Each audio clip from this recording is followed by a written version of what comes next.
The Industrial Revolution, our greatest opus. An age of limitless progress. Sentinel-5, requesting an immediate sonar payload drop.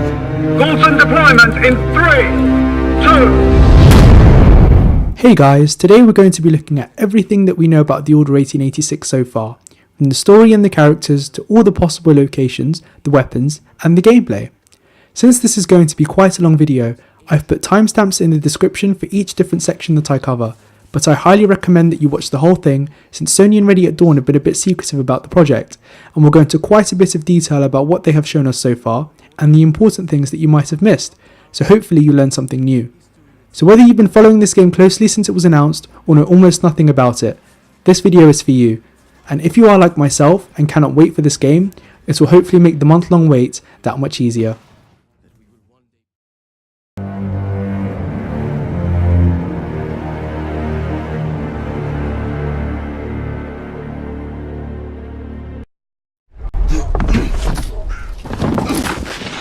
The Order 1886 is a character-driven third-person shooter set in alternate history London during the Victorian times. It was first announced at Sony's E3 press conference back in 2013, and development started in 2010 based on ideas and concepts that had been running since 2005. For Ready at Dawn, this project represents almost 5 years of hard work, and I'd like to congratulate the team on going gold. So let's talk a little bit about the studio itself. Before development started in 2010, they worked primarily on PSP games, namely Daxter, God of War Chains of Olympus, and God of War Ghost of Sparta, which are among the highest rated PSP games of all time. As you can see, Ready at Dawn are a very capable studio with a strong pedigree, so the game is in good hands. You might have also noticed that Sony Santa Monica's name crops up in the trailers too, and this is because they have an external development team that helps other studios with their games, and Ready at Dawn is one of them. The game was developed completely using the studio's in-house engine. Everything, yes everything, that they have shown us of the game is running in real time, and it looks absolutely amazing. According to their panel at the Games Developers Conference last year, they started with just 2 graphics programmers, but I think now they have about 5. It marks the first time that we have seamless transitions between CGI level cutscenes and gameplay. As stated by the team, they are going for a very filmic presentation to deliver a true cinematic experience, from replicating the nuances of cameras and lenses used for films, to the way the camera lags behind the player when they move fast, as if a person is following him with a camera, filming the action. There is a core emphasis on story in the game, and the Order has a very rich mythology to serve as the backdrop already. We can expect the Order to have a strong narrative and some great writing, since the script for the game is written by creative director Rue Virasuria and Emmy Award-winning scriptwriter Kirk Ellis, who is known for working on the HBO miniseries John Adams. So let's talk about the soundtrack. The soundtrack is composed by British Academy Award winner Jason Graves, who is known for his work on Tomb Raider and Dead Space. So far, from what we've heard during the gameplay, the cutscenes and the trailers, the game is shaping up to have a rather epic soundtrack. During the PlayStation experience, Ready at Dawn showed a full track from the game called The Knight's Theme, and this is linked in the description below if you haven't heard it before.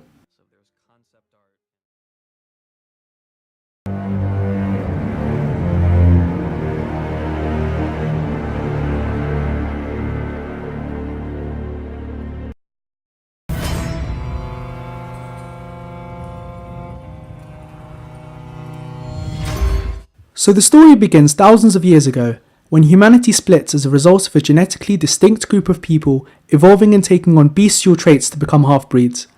This led to an interspecies conflict, which has been waged for centuries with the half-breed seeking humanity's extinction. Years later in the 6th century, King Arthur brings together a group of individuals to form the Knights of the Round Table, which had the world's best warriors, tacticians and scientists, who swore to protect and preserve humanity from the half-breed threat. Despite the Order's best efforts back then, King Arthur realised that the fight against the half-breeds was a losing battle, as their ranks began growing smaller and the half-breeds were simply too strong. The members of the Order then stumbled upon a substance known as black water, which looks somewhat like black ink. It gives the drinker the ability to heal much quicker than the average human, live a much longer life, and have increased strength, but this comes at a cost, since it also chips away at their humanity and they have to live a long cycle of life and see loved ones die. It's helped the Order a lot in their fights with the half-breeds, and I'm very eager to hear more about its origin and where it comes from. Exactly what is it? Even with Blackwater, however, and being able to live for hundreds of years, the Knights are not immortal, and they established a system of succession where if a knight is killed in battle or passes of time, they would pass on their name to a successor to carry on the sworn duty into a new generation. Fast forward to the year 1886, at the height of the Industrial Revolution when the game is set, and mankind has finally started to gain the upper hand in the war against the half-breeds, with the development of new technologies and weapons. Technology had to leap forward much quicker to counter the half-breed threat than it otherwise would have, and this explains why you have things in this alternate timeline, like airships, that didn't even exist in our time period back then. However, the Order just can't seem to catch a break, and it's just when they are able to fight back the half-breed threat properly, a new threat emerges in the form of a working-class uprising against the wealthy and powerful who have strong ties with the Order.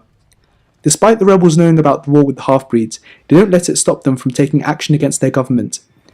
It has been stated that the Order has over 30 knights. Its headquarters are at the centre of the House of Lords, and they protect the realm under the orders of the Lord Chancellor. The Ouroboros is the symbol of the Order, which is why we've seen it around so much. It represents the eternal cycle of life of the members and the everlasting struggle to maintain a delicate balance in a centuries-old war fought in the shadows of humanity. It is also a reminder to the knights of the cursed and selfless life that they have chosen to live. The story focuses on a squad of 4 knights. A new player is Grayson, the third to bear the title of Sir Galahad. He has defended mankind from the half-breeds for centuries, and you experience the entire game through his eyes. He is one of the elder knights of the Order and is close friends with mentor figure Sebastian Mallory, who have known each other for a very long time and who is like an older brother to him. He also mentored Lady Igraine back when she was a knight in training. He starts out the game as a steadfast and mostly unquestioning soldier in the ranks of the Order, even if he does sometimes have doubts about its rules. Having lived for hundreds of years, he has become rather detached from humanity, and you can see this at the end of the E3 trailer, where he gives a cold response about the policeman dying. For him, the ends justify the means, and that he'll do whatever it takes to get the job done. Nevertheless, he starts to realise that things around him aren't exactly what they seem. He also has difficulty wrapping his mind around the fact that he has begun fighting his own kind on the orders of the wealthy that the Order serve, especially having spent his whole life protecting them from the half-breeds. And I personally cannot wait to see how his character develops over the course of the story based on the conflicts that he has to face. And as you can see in the video, he bears a scar on his left cheek, which probably comes from a half-breed.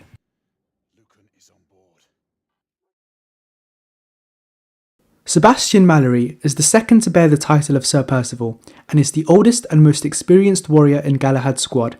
He is also Galahad's mentor and leader of the group. Sir Percival is a descendant of Sir Thomas Mallory, a real historic figure who wrote Les Morts d'Arthur. For those who don't know what the book is about, it's basically a culmination of stories about King Arthur, Guinevere, Lancelot and the Knights of the Round Table, and the Order 1886's lore is tied into these stories. He personifies the Order's noble agenda to protect the people of London, and he and Galahad share joint-tempered loyalty to the Order and are close friends because of this. He is described as someone who commands everybody's respect around him, and who is ready to work outside the bounds of the law when the situation calls for it. He is as cold and ruthless on the battlefield as he has been a kindred mentor to both Galahad and Igraine. It will also be very interesting to finally hear his story about the mysterious figure that he was seen speaking to at Whitechapel, which Galahad questions him about in the airship demo from the PlayStation experience. Now we have Isabeau d'Argel, otherwise known by her title Lady Igraine, who was the youngest person ever to join the Order. Her title comes from King Arthur's mother, who was also known as Lady Igraine. As mentioned before, she was Sir Galahad's apprentice before becoming a fully fledged knight. Over the years, they developed a strong bond with each other, and there is a hint that were it not for their vows to the Order, they could have become something more. She is described as a strong-willed character who is not only skilled in combat, but fiercely loyal to the Order. According to Rue Verosuria, Isabeau is every bit the knight that Galahad is, and there is a friendly rivalry between the two. Also, if you look on the left side of her neck in the image, you can see that she bears 3 scars, which by the looks of it, comes from the scratch of a half-breed. Whether this happens before the game is set, or during it is a mystery though. Next up is Marquis de Lafayette. Now you may be wondering why he hasn't got a title yet of the name of a knight from Arthurian legend, and this is because he is still an apprentice. It is only after years of training and service to the Order that an apprentice is finally given a title. He is an actual historic figure, famous for fighting in the American and French revolutions, and because of this, the Order takes an interest in him. He is recruited into the ranks of the Knights by Sir Percival, who opened his eyes to the deeper and more pressing conflicts faced by not just England, but humanity itself. He is the youngest member of the squad and adds some humour into the game, against the seriousness of the other members and to keep things light in the midst of dark events. According to Andrea Pacino, the Chief Technology Officer of Ready at Dawn, there are times in the game where he's actually really funny, which sounds just like my kind of guy. So Nikola Tesla is the chief scientist of the Order, who provides the Knights with weapons and devices based on real things that he did back then. So he's basically like what Leonardo da Vinci was to Ezio back in Assassin's Creed 2. He moves to the United States in 1884, where he worked in the company of some of the most influential people of the time there. However, when he caught the interest of the Order, he was convinced to return to Europe and join the group to be their chief scientist, where he proved to be an invaluable asset. The genius of his inventions are the foundation of the many weapons and devices that you get to use in the game, from the arc gun to the communicator. In terms of the weapons, what Tesla did was retrofit the conventional weaponry of the time, which makes the weapons all the more believable, and explains why, for instance, that there's a combo gun without the ability to shoot a powerful blast of air, as it doesn't have his modification, and this is probably one of the weapons that the rebels use in the game. However, as we saw from an early build of the game, the rebels seem to have found a way to get their hands on these more advanced weapons, and Tesla himself worries that the weapons that he has created may help lead to the Order's downfall.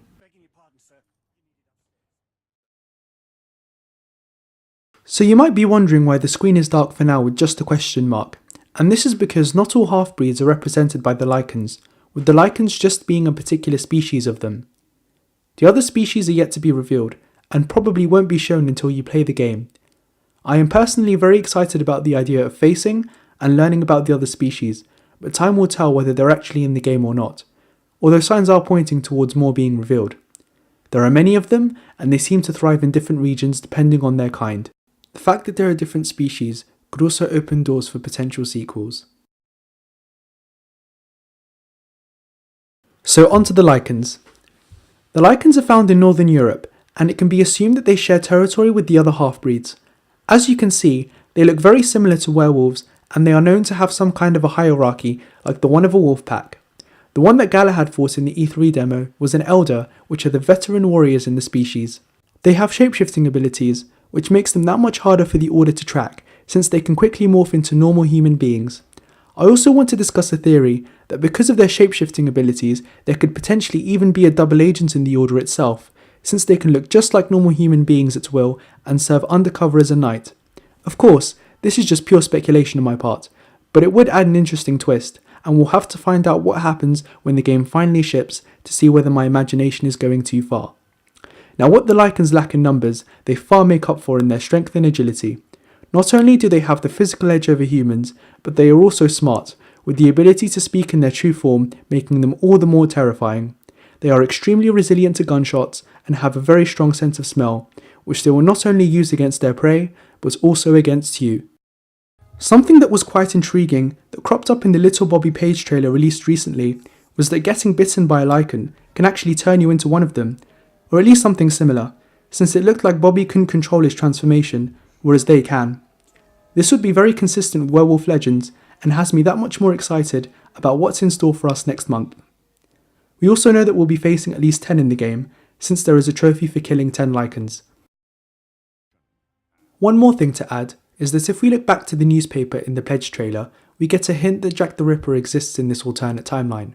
There is a possibility that he is a half-breed himself, since Lycans are known for killing and feasting on humans, and the fact that they can shapeshift would explain why he would have been hard to track.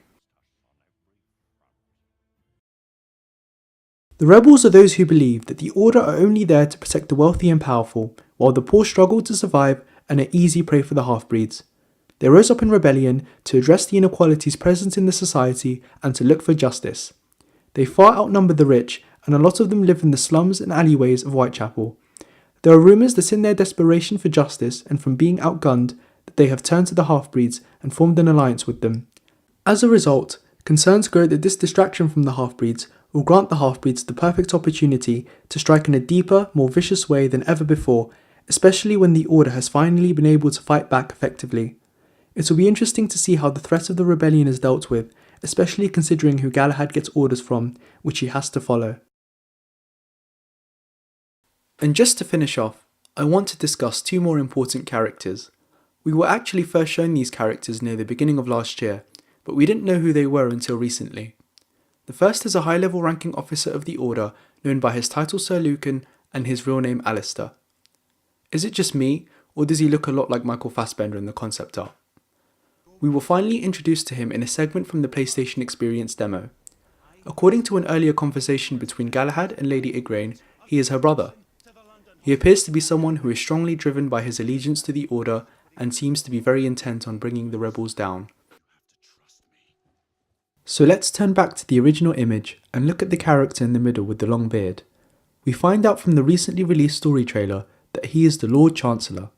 He is the leader of the Knights and it is his orders that the Knights obey, although he doesn't seem like the kind of person that I would particularly trust. I am personally hoping for a story which doesn't represent the different factions in black and white, but one that deals in moral greys, and this seems to be exactly what we're going to get.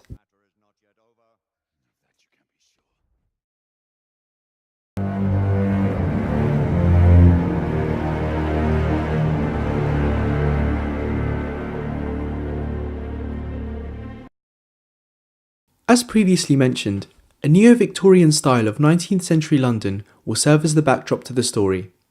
According to the Order's Facebook page, some of the locations that Galahad's adventure will take us to are the streets of Whitechapel, the docks of Blackwall Yard, and the halls of the Palace of Westminster, where more mysteries are set to be revealed.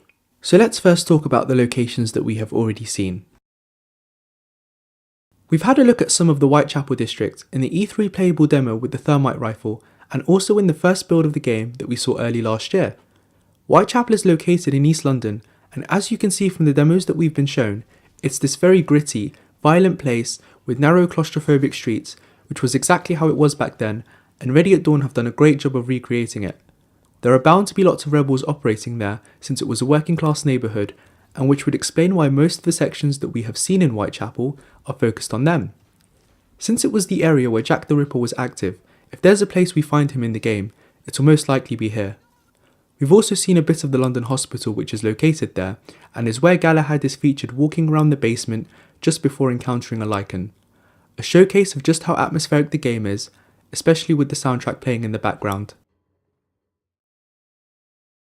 We also know that one of the chapters is set in an airship known as the Agamemnon, which the rebels seem to have infiltrated and where Galahad and his squad set out to foil a rebel plot. The airships are known as Sentinels, which is why when you hear Galahad communicating with them, he refers to them as such. The reason why they exist is to help the Order spot half-breed activity from miles away while patrolling the skies, making them an invaluable tool for the Order considering how hard the half-breeds are to track.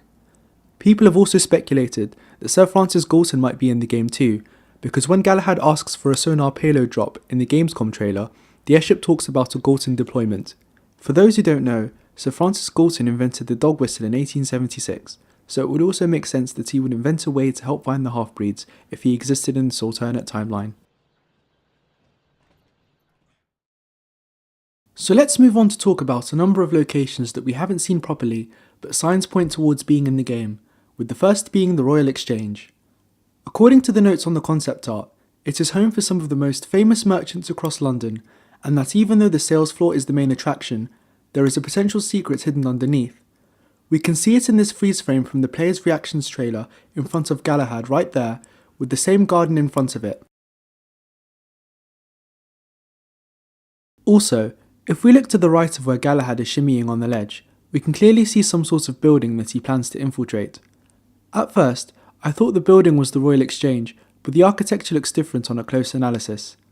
I'm sure that we've seen this location in the game even before this, in the Gamescom trailer, where we see Galahad take someone out stealthily with a crossbow and another with a knife, as the gardens you see in them look almost exactly the same. According to the Order's Facebook page, we know the London Underground is definitely one of the many places that we'll get to explore. It sounds like a good place for the half-breeds to go about their business and would be a great location for bringing out the horror elements of the game. I think the places shown in the screenshots may be set there, where Igraine and Galahad investigate bodies that the half-breeds have been feeding on, because they just look reminiscent of an underground station to me, especially with how dark the environment is, although I could be wrong. Next up are the docks of Blackwall Yard. The notes on the concept art, which refer to it as Riverside, tell us it's used by merchants and businesses alike, and that some of the incoming shipments may contain new technology or unknown secrets, so it will be cool to find out what Galahad and co are doing there. The reason I think that this is Blackwall Yard is because we have confirmation from the Facebook page that it's in the game, and because it was by the River Thames, hence the term Riverside. Also, if we look at the footage, you can see the word United India Shipping on the warehouse to the right, and the East India Company used to use the yard for building and repairing ships during the 17th and 18th centuries, adding further proof that this location is what I think it is.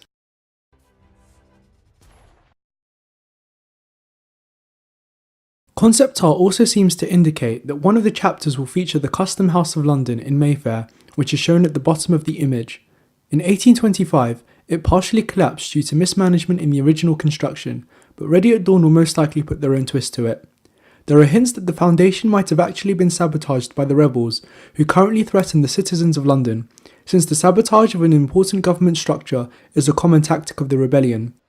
I also think that the snippet that we get here with the pool tables might be in this very location. If Industry Insider Shinobi 602 is to be believed, there will be some areas similar to the artwork that you see here with larger numbers of NPCs. This would just be incredible, even though we are told not to expect hundreds of NPCs on screen at once. However, despite the fact that he's been right about a lot of things in the past, I would still take this with a grain of salt. Regardless of what he said, Andrea Piscino has confirmed on Twitter that there will be plenty of open spaces anyway, so while there is no doubt that the game will stay linear, there should still be a lot of space to explore, at least in a similar vein to Uncharted, especially when there are plenty of collectibles in the game to find too. These include photographs, documents, newspapers, and phonograph cylinders.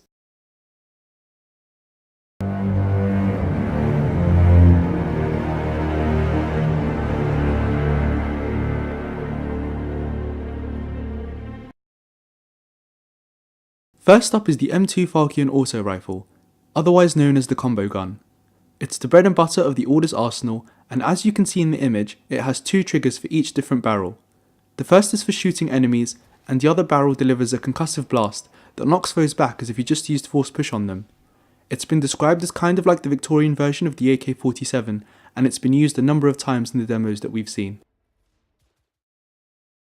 The Thermite Rifle is a light machine gun that fires highly flammable thermite pellets. After you fire them, you can shoot a high temperature flare out to where you fired the pellets, and it'll ignite everything that it's set upon in the environment. This makes it a great weapon for burning through the enemy's cover. Alternatively, you can shoot the flare out first and fire the thermite pellets afterwards to create a big explosion. The magazine can act as an explosive if placed and ignited, and it's rumoured that some of the puzzles in the game based on welding and cutting objects involve doing this. The arc gun features an experimental Tesla coil that lets out a focused stream of electricity after it charges up, and I love the way it just seems so unstable when you fire it.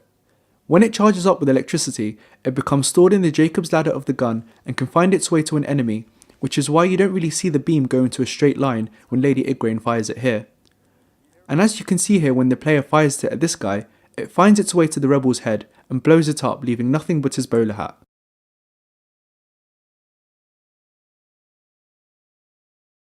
Next up is the 3 Crown Coach Gun, a triple-barreled shotgun that can fire 3 slugs at the same time. Seeing this weapon in action showcases just how much you can feel its impact when you fire it, and also its brutality with the ability to dismember enemies. We see this happen here, where it literally blows off this guy's legs.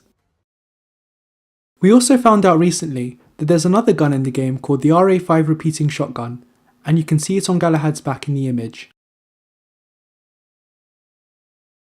Now we have the M85 Automatisch, which is a pretty standard gun in the game that we've seen used a number of times by both the Knights of the Order and the Rebels. And according to those who have played the game, this weapon seems to have quite a hefty bit of recoil to control too. We can see that it looks like it's based off the PPSH-41, which was a fully automatic submachine gun used during World War II, except with a different ammo drum. We have the M84 Marksman Carbine, a sniper rifle that can be used in medium to long ranges outfitted by Tesla with variable magnification telescopic sights. And there is also the M82 self-loader carbine, which looks to be a semi-automatic rifle and reminds me of the Lee Enfield rifles used by British infantrymen during World War I. The repeating arbalest crossbow is a weapon that I'm really excited about using, and it just fits the whole neo-Victorian Gothic style that Ready at Dawn are going for so well.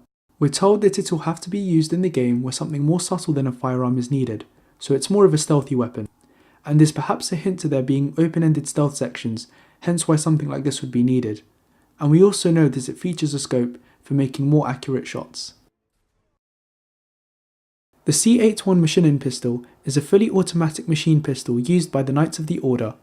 The word Maschinen pistol in German just stands for machine pistol, and it's loosely based off the Mauser C96, which was a semi-automatic instead, and it's fitting that the weapon in the game has a German name, since the weapon it's based on in real life was produced by German arms manufacturer Mauser. So next up we have the C78 autoloading pistol. It's a standard pistol that is effective against humans but weaker against the half-breeds. You can also see that it's loosely based off the Luger used by the Germans during World War I and II. We got confirmation that you'll be able to wield a revolver in the game, and it's known as the M4 Dragoon revolver, which we see Galahad use here during Black Site. For an idea of the way that it handles during normal gameplay, we actually got a look at it quite a while ago here, where you can see Sir Percival firing it, and it looks like a powerful sidearm too. So we know that there are both smoke and explosive grenades that we can use. The explosive grenades look kind of like the potato masher grenades that the Germans used during World War I and II. They also feature a small spike that allows them to be stuck into walls or the floor to create a proximity mine. We can see Galahad using the explosive grenade shown in the previous image right here in the footage.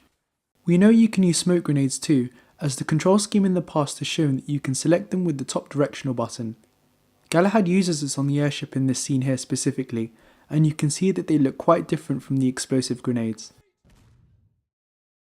In terms of the devices, we have the communicator and the TS27 inverter rectifier, but we'll focus on the communicator for now.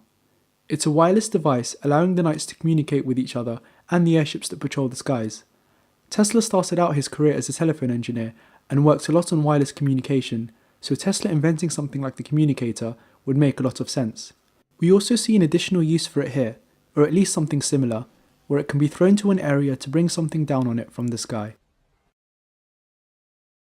And finally, we have the TS27 inverter rectifier. You can see it used here in the form of a minigame to blow out the power and cause a distraction. We don't really know what else it can be used for though for the time being.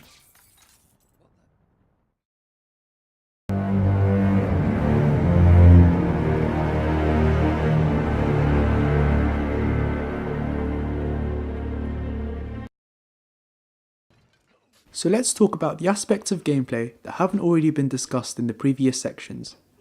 Getting the obvious out of the way, we know the Order 1886 is a third-person cover-based shooter, and a lot of those who have played it have compared it to Gears of War. On the surface, it may seem like it's not much different from what has come before it, but Ready at Dawn have actually added in a number of things to distinguish the Order from other games. For instance, the camera is a lot closer to the player. Because of this, when you're in cover, it actually looks and feels like you're in cover. Due to the lack of visibility, they added in a peek mechanic, where you can look over or around you to get a better view of what's going on.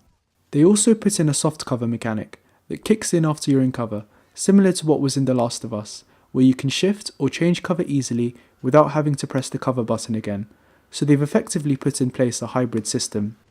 Everything in the game comes from motion capture too, including the cover system, so it feels more like a real person's movements when you control the character. Now there are some QuickTime events in the game, which has irked a few people, but I personally don't see any problem with using them as long as they are used effectively and in moderation, like in their previous God of War titles. The reasoning behind using them during cutscenes is to stop the player from putting the controller down and to make them feel more involved and immersed in what's going on in the story, especially when Ready at Dawn have a chance to do this effectively, since cutscenes run in real time. They have also changed it up a bit too, as in some scenes you are required to assess the situation first to find a way to getting through it, such as looking for something that can be used as a weapon, which you saw happen here when Galahad used the fire extinguisher to take out the rebel. There is also some form of branching in the way QTEs play out, which means that specific action scenes play out differently for each player depending on their choice, and it reminds me of games like Heavy Rain and Beyond Two Souls. However, this doesn't change the fact that the game will have a single ending. The melee system is dynamic in that it's affected by the environment. What this means is that the animation that plays out when you press the melee button depends on what's going on around Galahad. So if an enemy is about to hit you and you press it in time, you will dodge them and take them out, or if they are near a wall, you will bash their head into it. You can also drag enemies over to you if they're on the opposite end of the same cover and take them out. This is not all there is to melee in the game though. There was also a different section teasing melee combat against the Lycan, and it will be very interesting to see how it plays out in the final game. When it comes to stealth, you'll also have to time the button right to execute the enemy correctly, otherwise the enemy will spot you, making stealth situations all the more tense. You can throw back grenades too, and there was a lockpicking section in the airship demo, bringing more variety in the gameplay. So in analysing the heads-up display, let's first look at the black sight meter, which you can see right at the bottom. Black sight is some sort of enhanced bullet time. The reason it exists is because it's a secondary effect of using black water for a long time, so the knights can act much faster than normal human beings, as the black water allows them to hone their skills better, so it makes a lot of sense within the narrative. You can also shoot grenades thrown by the enemy mid-flight and detonate them in slow motion, and there is a gold trophy for this. So if we turn back to looking at the heads-up display, we'll see that there's a vial of black water depicted right above the black sight meter. At first, I thought it was just a way of showing what the black sight meter meant, but it's there for another purpose. If you are downed in the game, you do not die straight away. Instead, you have a chance to find cover, and if you do, you can drink a vial of black water for health regeneration, but only once, and then the next time you're downed, it can be assumed that it's game over, since the detail in the picture of the vial becomes empty afterwards, to signify that you've used it up. There are two uses of the touchpad that we know about so far. The first is tapping out Morse code to send to the airships. Apologies for the poor quality of the photo, but this was the best one that I could find. The second use involves touching the pad during gameplay to adjust the camera bias, meaning that it swaps which of Galahad's shoulders that you'll be looking over.